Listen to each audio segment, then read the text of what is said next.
Hey y'all, I'm Dan Hamilton, Marine Corps veteran and host of the Next Gen Warrior Show.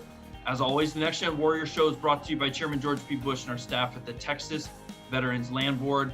We are proud every single Monday to be joined by veterans to discuss personal and professional development for veterans, as well as promoting the achievements and the success of veterans after they take off the uniform. My guest today is Shenna Lawless, and she is the Veterans of Foreign Wars Commander in Frisco, Texas. And if you're picking up a little background noise there, Shenna, as well as our audience, I apologize. We have some lawn mowing going on outside, but that is the way of, Zoom, and that is the way of, business and work and interviews here in 2020. Shenna, thank you so much for joining us today. I want to talk, and I really want to dive in about what you have done to build a community there in Frisco around the VFW and how you have really pulled in members and pulled in the community. But before we do that, can we start out with a little background on your military service? Sure. Thanks, Dan. I really appreciate you having me on today. I'm super excited just to be on with you today. I wish we could be in person, but I guess we'll adapt and do this Zoom thing. I think it's pretty cool. But no, yeah, I served in the United States Army from 2003 to 2008. I did 5 years active duty. My husband also served in the United States Army. We actually met in the Army. We're a dual military couple. I'm originally from the North Texas area. And after we both transitioned out of the Army, we settled back in Frisco, Texas. So one thing that we both, I think, have in common after we got out of the military is this kind of idea that when I leave the service, that there are going to be a ton of opportunities for me and people are going to be knocking down the door to hire me. What was your transition like, and how did you make the most of it? Yeah, I think a lot of people have that same similar story where in the military, regardless of your branch of service, you're almost like fed to believe that people will be knocking down your door to hire you. And when you get out of the military, it is absolutely not that way. You're pumped up. You think that your abilities, but sometimes transitioning those abilities and skills on paper to resonate in the civilian world isn't that easy as they make it seem like it is when you're currently serving. Yeah. So how did you go about, I guess, bridging that gap? For me, when I got out, I spent some time at Austin Community College in the northwest side of Austin, trying to build my technical skills, trying to start building a network after I got out of the military. And eventually the opportunities did come. Like you said, it takes a little while. You have a tremendous amount of enthusiasm and you're excited to kind of start a different life. But what were maybe some of the organizations or some of the people that you utilized to start bridging that gap between your military skill set and then the civilian life that you were trying to build? Okay, so it was really by like trial and error. And I tell people now, if I knew what I know now as opposed to what I didn't know then, things would have been so much easier. But as servicemen, men and women, we get out, we want to do it ourselves. We don't want to ask for help. We don't want to use the resources that are afforded to us because we take it as a sign of weakness or things like that. And I'm like, man, if I only had known the things that were available to veterans after they transition out, I feel like I would be leaps and bounds further than where I am today. But with all that said, I don't think any of it would be possible if I didn't go through the trial and error process of trying to find my way. I did go back to school after leaving the military. I Texas Women's University, graduated there with a bachelor's in government. I did a little bit in the Student Veterans Association, Student Veterans of America, but not much. It wasn't really until my husband and I went to a current like veteran social here in Frisco that I really even started attending any veteran events. I was more focused on my career, having kids, being a mom, buying a house, all those crazy things that we do, to get up and going. But once you realize that what you're missing, it's kind of like, oh, well, these are my battle buddies. This is, what I've missed, and this is where I fit in. It's like, man, why didn't I do it sooner? I'm so glad you said that, because that was a very similar, almost a light bulb moment that I had when I left ACC and I started taking classes at the University of Texas. and I walked into the Student Veterans Association there, and one of the buildings just north of campus, and it was kind of like an aha moment, right? Like I was like, oh, these are the people I'm supposed to be around, because you, for your circumstances, right? You already had essentially 5 years of military service or professional experience. You have a family at that point. Can you tell us what that what that was like, having a family and juggling kind of the life circumstances that you were while trying to get a degree? Well, that's actually very challenging in itself. I I don't really know. I just, you just put your head down and you do it. You get it done. It's hard, it's difficult. You go through these, trying times, but a lot of us talk about this pandemic that's going on right now. It's like, well, we've all been through worse. I mean, we can Yeah. we can get through this, and eventually it'll pass, and we'll get through it in our seasons of life. But with my family, I'm just very blessed and very lucky to have them. And they're very supportive of everything that I do. And, my husband laughs and jokes. He's the one that did 20 years active duty. He's like, well, I'm the commander's husband. And I'm like, this is totally reverse from where we were in the very beginning. Because I found, as a woman, I'm apologizing for my service going, oh, I only did 5 years active duty, as opposed to my husband's 20. But now it's like when I see other women and other veterans, it's really cool because you're like, no, you did your 5 years active duty, you did your time. You Yeah. should be proud of your service and visible with it. Yeah, absolutely. I'm glad you said that. I'm glad that you've shown a light on that, because it's not necessarily, well, it certainly is the amount of time, but it's also the quality and the pride that you have in your military service, whether you did 2 years or 4 years, or Yeah. 20. And I'm glad that you, like I said, shown a light on that, and have such an appreciation for that. So can you tell me then what that veterans event was that you attended, and kind of what that aha moment was like, where you realized that there was a large community out there who was trying to help veterans. And to go back to kind of the beginning of the conversation, that was almost like you had built the bridge from getting out of the military to trying to find opportunities. You go through school, and then all of a sudden you meet a bunch of people who are semi, I guess, like-minded, similar experiences. And that really is kind of where the opportunities begin to grow for you, right? Yeah, absolutely. So originally, I didn't really tap into the veteran community because I was like, how how would I be able to help anybody else? I can barely help myself. Like I was still struggling, transitioning, and I was like, well, I'm not an asset to anyone, right? And so then I realized that when I get to this veteran social that the city of Frisco had, um, I was like smiling for days. It was like afterwards, I thought, oh my God, I had so much fun. I was just talking about it, talking about it. I was like, okay. Like I told my husband, I said, we have to go back. And I really latched onto the VFW because they just really welcomed me with open arms. They were kind to me. They appreciated my service. They didn't, it Frisco was different. The VFW here in Frisco is different. I can't explain it. We're very active and vibrant in the community. We talk about veterans and we talk about leadership and we talk about all these things. And the VFW in itself is what has given me a purpose after my service. So it continues to allow my husband and I to serve. It continues to give us the opportunities, and we get to connect and we get to network and we get to help other transitioning veterans coming out of the service. It's amazing. That's really incredible. And I'm glad that you talked about the lingering effects of going to that first event for the VFW there in Frisco, and how it had not just an impact of you walking in the door, realizing that you wanted to be there and realizing that you wanted to meet with people, but it actually had an impact on you after that, to the point where you wanted to get involved. Is that right? Absolutely. I took it in baby steps. I wasn't immediately the commander. I immediately like figured out where I could help the most. And that was, really increasing their women veteran membership.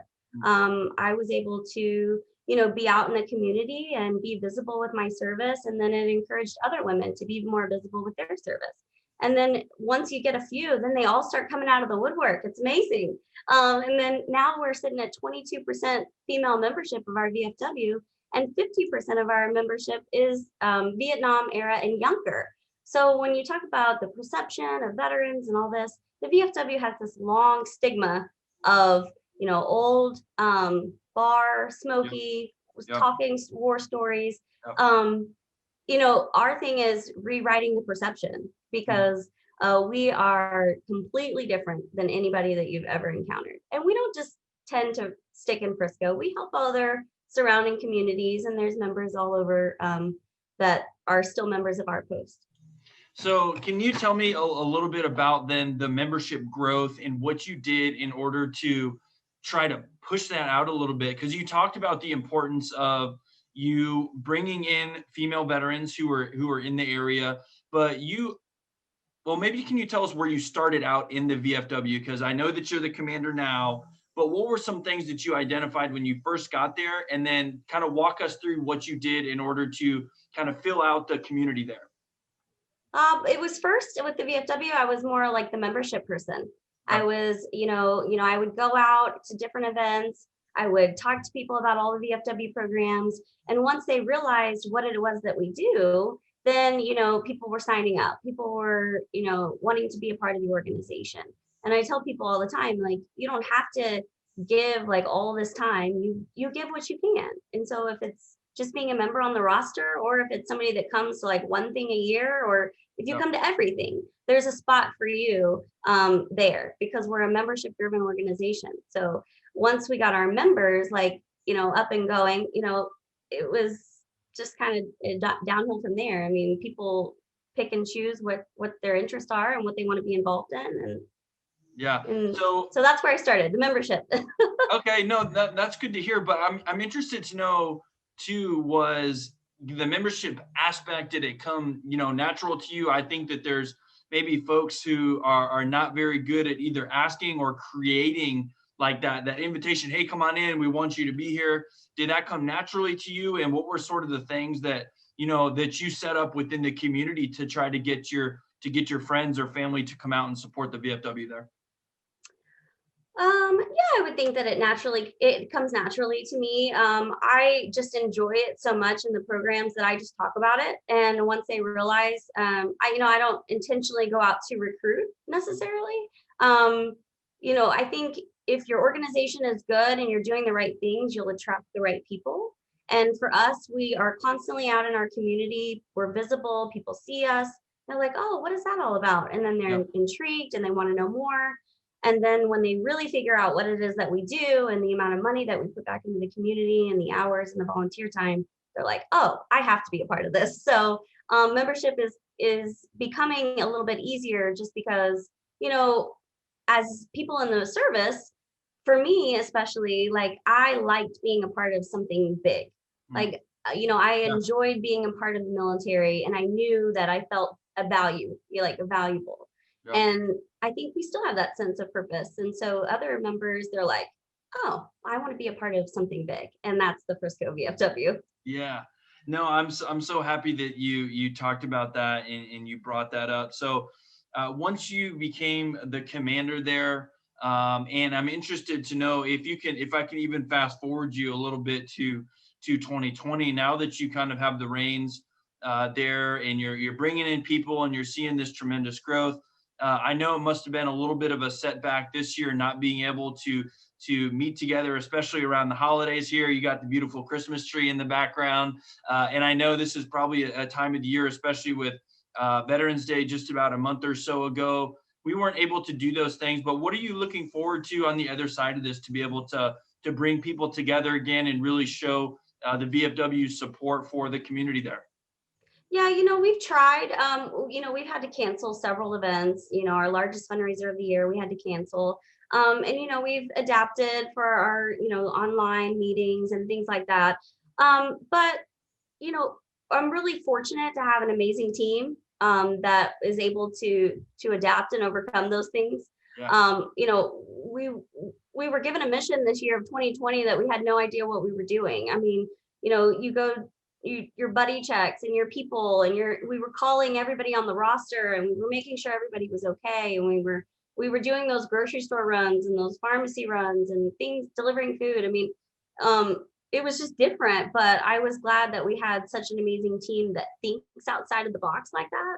where we can, anything pretty much that's thrown at us, I feel, we, maybe I'm biased, but we have a pretty good team. No, I know you do. And you were recently recognized for the work that you've been doing there in Frisco, as well as the growth of the VFW there. Is that correct? Yeah, we were nominated as an organization for Nonprofit of the Year. We'll find out the beginning of 2021 whether we win or not, but it's just a blessing and to be recognized and to be even put in that category as Nonprofit of the Year. And as a veteran organization, we're all volunteers. So none of us are paid to do this. I was talking to somebody the other day and they're like, where do you office at? And I was like, well, I have a day job. And they thought I got paid to do this. And I was like, no, it is completely volunteer and we're all volunteers. So I think that makes it a little bit more special. Well, that's a really incredible that you were nominated for that, and certainly a worthy nomination there for everything that you've been doing for the VFW and for the city of Frisco. We talked before we got on the interview today about you trying to bring in not just the female veterans in the area, but also trying to make it more family focused and trying to kind of grow the veterans tent. Can you talk about that a little bit as well? Yeah, so the city of Frisco is people are moving here every day, looking for better opportunities. We have an amazing city. We have, a lot of veteran-owned businesses. For family aspect of it, I wasn't going to do anything that my kids couldn't come to. Yeah. I have 7-year-old twins. Well, they're actually about to be 8, but they're a part of me, and I don't want to do anything that and I love it that they get to be a part of that. And in the ability to keep the Americanism and patriotism alive in our community. I tell them, they're like, well, they talk about, well, is this because you're the commander, mommy? And I'm like, yes, that's because I'm the commander. And so they love it. When I get to go talk to their school, and there's nothing that the VFW in Frisco does that you can't bring your kids to. Because we all are a little bit younger. I wouldn't say all, but a majority of us do have our careers and our families. I like it that you can bring your kids to anything. Yeah. I mean, at any given time at a meeting, like a monthly meeting, you can look in the back of the room and there's 3 or 4 kids sitting back there just, checking it out, trying to figure out what we're doing. That's something I guess I never thought about, because so many of, the military organizations that I, either followed on social media or that I knew kind of in the community, it was one of those things where they were very focused on the individual veteran who had just gotten out and providing resources. But eventually you're going to start a family or you're going to have kids. You're still a veteran and you're still looking for that community. And that was something that you obviously identified and have done such a great job at. So tell us about maybe some of the events that you do or have done over the last couple years that have been a big success for you.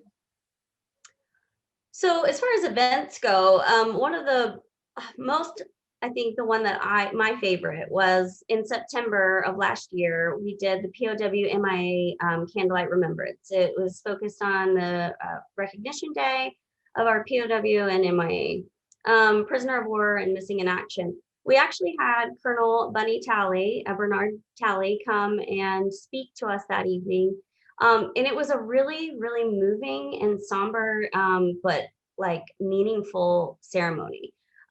We did that for the first time out in front of City Hall, and it was amazing to see, everybody that came, and it was just something that really resonated with us, and that we were able to provide for the city, because a lot of these things, our youth and our younger generations don't know and don't understand.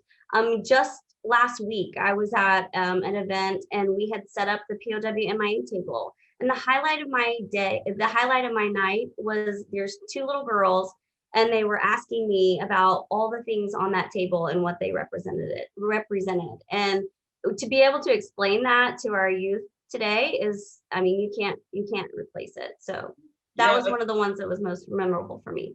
And I'll just stop you real quick. That's an incredible, an incredible moment to have it out in the community there. And, it's actually something that I didn't think of, that the VFW is actually going out and almost educating, a younger generation on the wars and eras of veterans that they're going to grow up not knowing. And for you and I, and maybe the audience on this show, we are, maybe one or two generations removed from World War II veteran or a Korea, Vietnam veteran, but the generations who are going to be coming up, after us do not have maybe that personal connection, to those veterans and to those heroes. So it's a really incredible, almost an opportunity that you have to be able to reach out and talk about, the impact of those wars on those veterans and the honorable service that they did on behalf of our country. But to go back to, the other events, what are some other events that you guys host there in the community?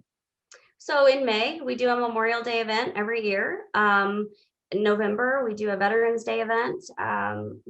Last year, even in March, we were doing a Vietnam Veterans Welcome Home ceremony. For probably you and me, we got the parade when we came back, and we got the high fives and everything else. But our Vietnam veterans didn't get that. My dad is a Vietnam veteran, and I really wanted to showcase them. And so we were doing a welcome home ceremony and basically giving them the parade that, they never got. And we love to highlight our Vietnam veterans. It's one of the highlights of the year. And it made me really sad this year that we had to cancel it. So I look forward to doing it again in 2021. No, it's I always say for post 9/11 veterans, we owe so many of the benefits, the programs, and the resources to that generation of veterans who had to fight so hard for, just like you said, the respect and adoration that, Americans have for post 9/11 veterans. The Vietnam generation did not get to experience that. And I'm glad that you and the community there are reaching back out to them and patting them on the back and telling them how much we appreciate their service to the country. I know I asked this once before, but what are you looking forward to bringing everybody back together next year? I guess maybe hopefully in the middle of summer of next year we'll start to be able to do some more get-togethers. But maybe what do you miss the most about seeing the vets, and what are you looking forward to creating in 2021? Yeah, I miss seeing everybody. It's really, not to be a Debbie Downer, but man, this pandemic just sucks. Like I hate it. And I, talk about, your friends and your family, and it's just, I am really looking forward to getting back together. I've been lucky to continue to sit here and still serve with, an amazing team, but it's going to be really fun to get back together. One of our biggest fundraisers called Operation Duck. We actually have a duck mascot, and we were just talking about this last night. It's so funny. Sometimes he's a soldier, sometimes he's a Marine. It just depends. No, his name is Boots. And so we dropped 5,000 rubber ducks in the lazy river at the Frisco Rough Riders Stadium. And the public can adopt these ducks for $5. So it's very family focused, very inexpensive, and that helps fund a lot of our programs and our veteran assistance programs. And then the first 10 little duckies that cross the finish line, we partner with businesses and sponsors for some amazing prizes. So that is I'm really looking forward to doing that, just because it's so much fun. It's so much fun. That's really cool. Well, Shenna, you're doing such a great job up there in Frisco, and I know that not just the community there appreciates you, but you'll be really, the glue that once people are able to come together, you'll be the solution, that you'll be the resource, and you'll be the person, and you'll be a part of the organization that people are excited to get out and to be a part of, and really congregate together and share some fellowship and some good times again. Let me ask you this before we go. Is there maybe one thing that you would like to leave us with that we didn't get to hit on today, whether it's about growing an organization or recruiting, or maybe just a word of advice for those in the armed forces who may be, leaving the service in the next year or two, about advice on what they should do after they get out? Yeah, absolutely. Veterans are naturally leaders. Yes, there are some, there are some issues and there's some things that come as a result of being in combat. There absolutely, hands down, there is. But a majority of us are leaders in our community, in our careers. And I just encourage any military serviceman or woman when they're getting out to just get plugged in. It doesn't have to be with the VFW. Obviously, we will always welcome you. But just find your network, find those people that validate you, that encourage you to continue to be better every single day, that challenge you. Find that support network wherever it is. And if you don't find it the first go around, like, don't give up. Like, a lot of people, if they get a bad taste in their mouth about one that they went to, then they never go back. Keep trying is what I say. Don't give up. No, that's a great place to leave it off. And like I said, thank you for being that glue in kind of the veterans community there and really setting the example, because on this program, we admire people like yourself who continue to lead and continue to serve. And we're so proud to have you on the program to promote the good work that the VFW is doing there in Frisco, and also provide many great lessons learned for our audience and for the community, not just in Texas, but across the country. Thank you so much for being with us today. Thank you, Dan. I really appreciate you having me, and Merry Christmas. Merry Christmas and happy holidays to you and your family. Thanks again, Shenna. On behalf of Chairman George P. Bush and our staff at the Texas Veterans Land Board, I personally apologize for some of the grass cutting and the edging that happened outside during our interview, but we appreciate you being with us, and we appreciate you taking a part in promoting these success stories like Shenna's. We will see you back here next Monday. Until then, happy holidays and Merry Christmas. Follow us on Instagram at Voices of Vets, on Twitter at Voice of Veterans, and on Facebook at facebook.com/Voices of Veterans. To hear more, please visit voicesofveterans.org. Join us in sharing the success stories of Texas veterans. Thank you for joining us for the Next Gen Warrior podcast.